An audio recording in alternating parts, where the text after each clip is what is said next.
Hello, my dear parents.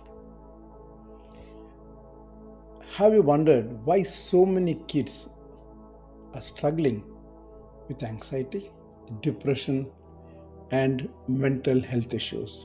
You might be thinking, my child using a smartphone, surely it can't be that bad.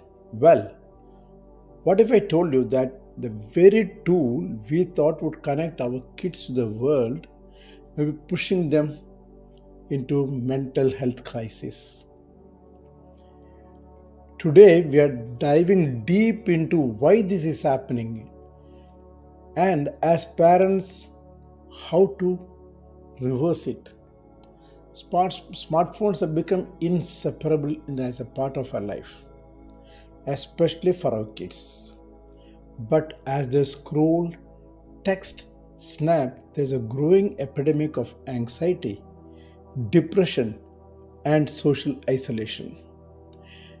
It has become epidemic like COVID pandemic.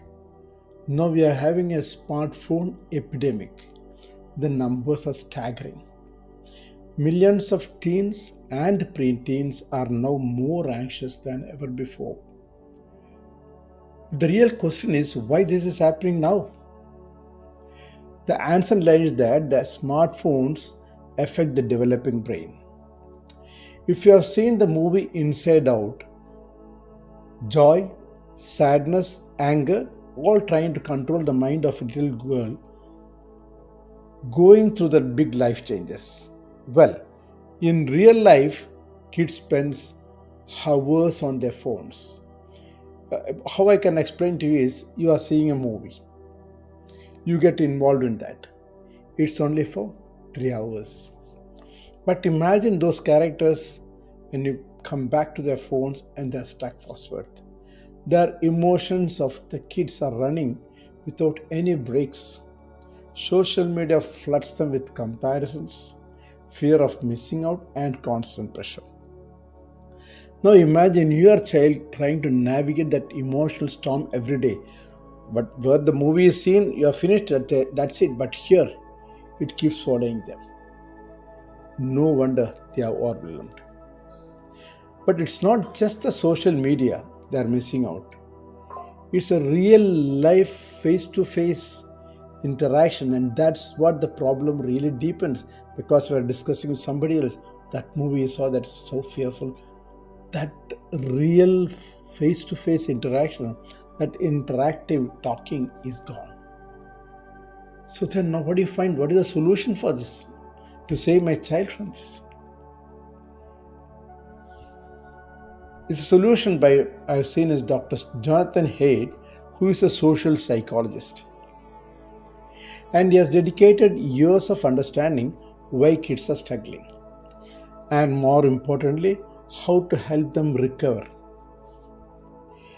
The solution is surprisingly simple and profound. It's not about banning phones or taking the phones away. Creating intentional boundaries for our kids during critical periods of development. Instead of mindless scrolling, we need to encourage meaningful social experience both online and offline. We have to use technology, we have to teach them to use the technology as a tool and not let technology use them. How is it done? For example, your child coming back from the school and talks about something and he wanted to have a doubt. Then I tell him, let's see, take the photo, take my phone, let's see what is that we need. You want to know when this happened, Taj Mahal was constructed? Let's have a look. Anything, we'll use the phone as a tool. And we'll tell him, you know, you're going to play chess today. There's a new game that has come up. Let us see what happened in that game. Stole it. Even for the studies, you can use it, but use it as a tool. Do not let it use them as an entertainment.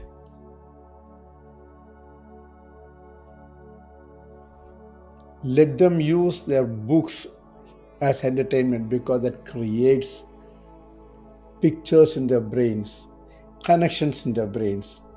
When they play themselves, they interact, they think, they create.